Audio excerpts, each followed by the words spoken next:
ចំនួនរវាងសហរដ្ឋអាមេរិកអ៊ីស្រាអែលនិងអ៊ីរ៉ង់គឺជាបញ្ហាភូមិសាស្ត្រនយោបាយដ៏ស្មុគស្មាញនិងរ៉ាំរ៉ៃអស់ជាច្រើនទសវត្សរ៍មកហើយបើយោងតាមព្រឹត្តិការណ៍សំខាន់ក៏ដូចជាចុងក្រោយបំផុតក្នុងឆ្នាំ2026នេះមូលហេតុចម្បងដែលនាំឲ្យមានការវាយប្រហារទៅលើប្រទេសអ៊ីរ៉ង់ខាងក្រោមនេះគឺជាមូលហេតុដែល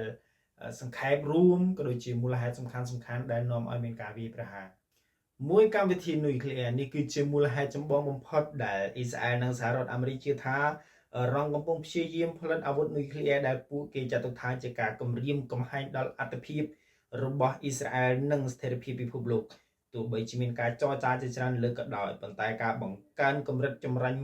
អ៊ុយរ៉ាញ៉ូមរបស់អ៊ីរ៉ង់បានធ្វើឲ្យអាមេរិកនិងអ៊ីស្រាអែលសម្រេចចិត្តប្រើកម្លាំងបាយដើម្បីកំទេចមន្ទីរពិសោធន៍និងរោងចក្រនុយក្លេអ៊ែរទាំងនោះពីកម្មវិធីមីស៊ីលប៉ាឡេស្ទិកអ៊ីរ៉ង់មានឃ្លាំងមីស៊ីលដ៏ធំបំផុតមួយក្នុងតំបន់មជ្ឈិមបូព៌ាដែលអាចបាញ់ទៅដល់អ៊ីស្រាអែលនិងមូលដ្ឋានទ័ពអាមេរិកនិងអ៊ីស្រាអែលចង់កាត់បន្ថយសមត្ថភាពវាយបករបស់អ៊ីរ៉ង់តាមរយៈការវាយប្រហារលើឃ្លាំងមីស៊ីលនិងមូលដ្ឋានទ័ពអាកាស3ការគ្រប់គ្រងក្រុមប្រដាប់អាវុធប្រទេសអ៊ីរ៉ង់ត្រូវបានគេជឿជាក់ថាជាអ្នកផ្គត់ផ្គង់អាវុធនិងហិរញ្ញវត្ថុដល់ក្រុមជាច្រើនដូចជាក្រុម Hezbollah នៅលីបង់ Hamas នៅកាហ្សា ហូទីនៅយេម៉ែនក្រុមសកម្មប្រយុទ្ធក្នុងប្រទេសអ៊ីរ៉ាក់និងសេរីការវាយប្រហារលើអ៊ីរ៉ង់គឺដើម្បីកាត់ផ្តាច់ឫសគល់នៃជំនួយទាំងនេះដើម្បីទប់ស្កាត់ការវាយប្រហារមកលើអ៊ីស្រាអែលនិងនាវាដឹកជញ្ជូននៅក្នុងសមុទ្រក្រហម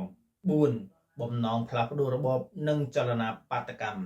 នៅក្នុងព្រឹត្តិការណ៍ចុងក្រោយឆ្នាំ2026នេះមានសេចក្តីរាយការណ៍ថាបន្ទាប់ពីមានបាតកម្មទ្រង់ទ្រាយធំប្រឆាំងរដ្ឋាភិបាលក្នុងប្រទេសអ៊ីរ៉ង់អាមេរិកក្រោមរដ្ឋាភិបាលលោកដូណាល់ត្រាំនិងអ៊ីស្រាអែលបានប្រើប្រាស់ឱកាសនេះដើម្បីវាយប្រហារបង្ក្រាបថ្នាក់ដឹកនាំជាន់ខ្ពស់របស់អ៊ីរ៉ង់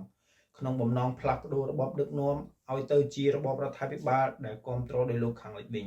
ស្ថានភាពនេះកំពុងវិវត្តទៅរកសង្គ្រាមទ្រង់ទ្រាយធំដែលអាចប៉ះពាល់ដល់តម្លៃប្រេងពិភពលោកនិងសន្តិសុខអន្តរជាតិយ៉ាងខ្លាំង